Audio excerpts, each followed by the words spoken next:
Good morning, Dan and Amy. Veto session in Springfield right around, it's this week.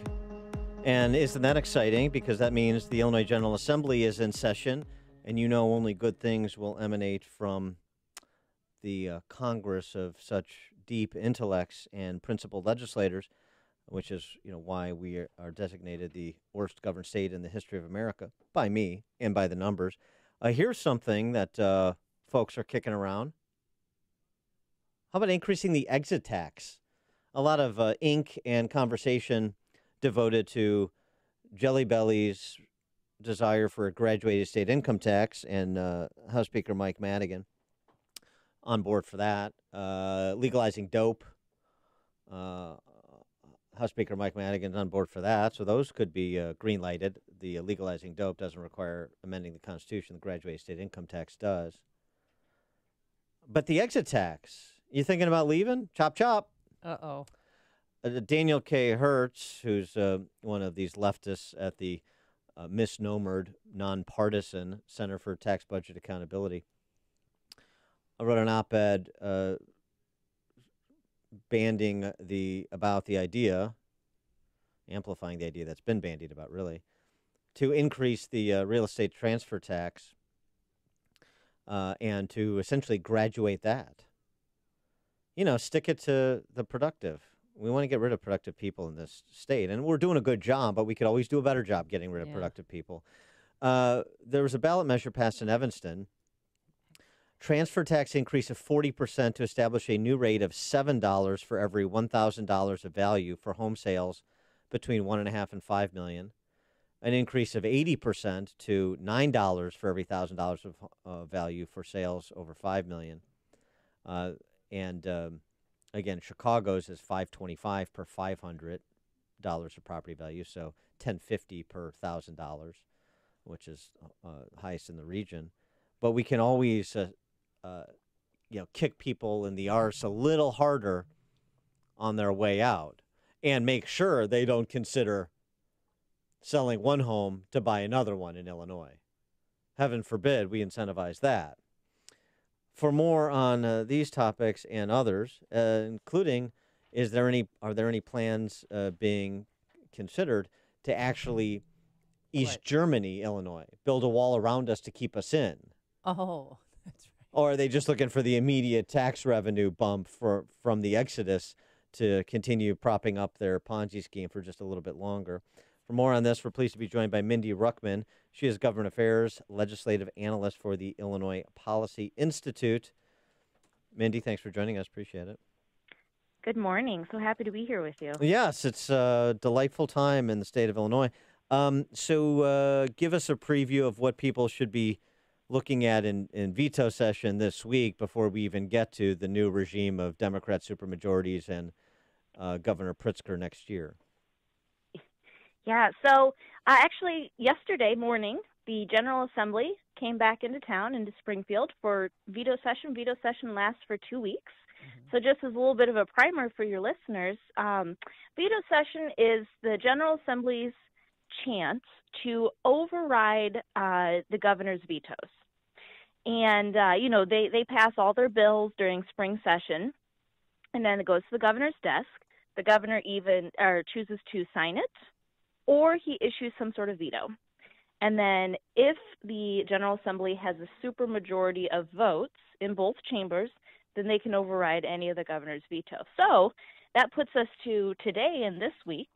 Governor Rauner, over the summer, issued over 70 bills that could potentially come up back in the General Assembly this week. Some of the things that we're looking at, some interesting stuff. My favorite one, yes, please, is a bill that was sponsored by a lawmaker in the Chicago area, and this bill would have it was targeted as a pension benefit scheme for Chicago aldermen. And so, what is that? Skinny on this is that right. So basically what this bill says is that any alderman who used to be a firefighter, they can credit their time as an alderman to the firefighter system. Oh. Firefighter system being more lucrative, better benefits, of course. And so any sort of politically connected person who fits this category would be able to put their time into that system. Ludicrous, of course. And this bill would only impact, I mean, maybe a small handful of people. I really can't even think of that I'm many, racking to my be honest. brain to think how many aldermen are also former firefighters. There's a few. Right. So, but nonetheless, regardless of who it hits, the fact is that this bill is designed, and the General Assembly spent taxpayer time pushing it for those who are politically connected.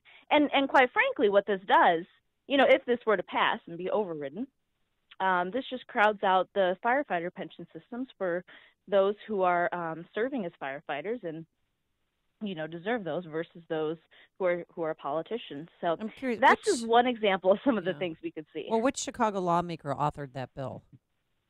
That was by Representative Martwick. Yeah, Robert Martwick, the property tax appeals attorney, friend to public sector unions, big and small, and Chicago Democrat crime families, big and small. Northwest side of the city loves Robert Martwick. Good deal. It's great. Here's the other thing that's an important sort of footnote with respect to veto session. You got a bunch of legislators who retired and or lost, so they're lame ducks, so they're sort of unbound from any further consequences from their constituents when they make their decisions on whether or not to override particular gubernatorial vetoes. You're absolutely right. The best way I would say it is unelected individuals who have no consequences but have full voting authority. Wow. So there's 70 bills. What else piqued your interest? Well, another thing that I would say, so any of these 70 bills could come up, but another point that I think people in the, general Illinois residents probably don't know is that actually anything could come up during veto session, even if it's not a bill that was vetoed. Veto session is set aside. It's a time for vetoed bills, but they have created the rules in a way that they can just kind of do whatever they want and pass anything. So the real answer is, well, what don't we know? They could add an amendment to a bill, could do anything, and they could pass it in the blink of an eye. And that's kind of the scary thing about veto session. As a reminder, back in 2011, the infamous tax hike that passed then, that happened during a lame duck session. And it was late 1 hour on one of the last days, and it passed like that.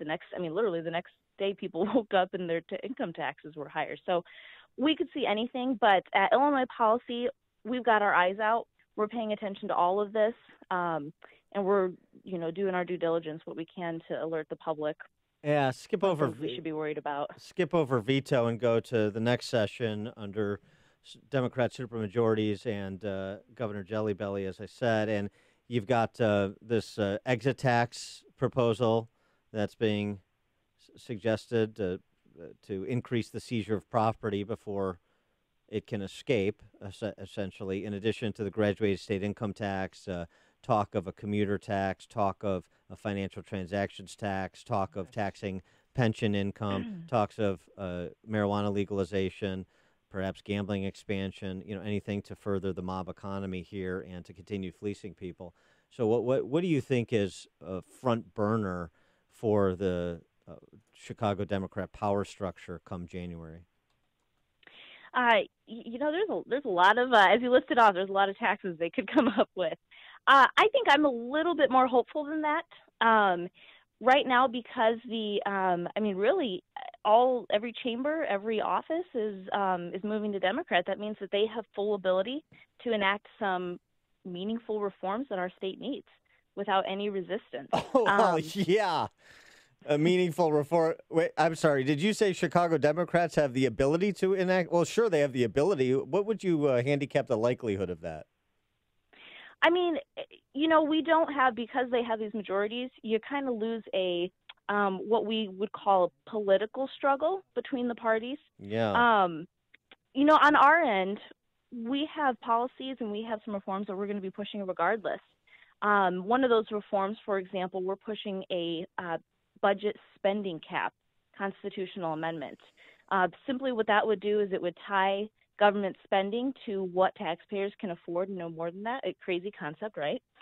Very basic.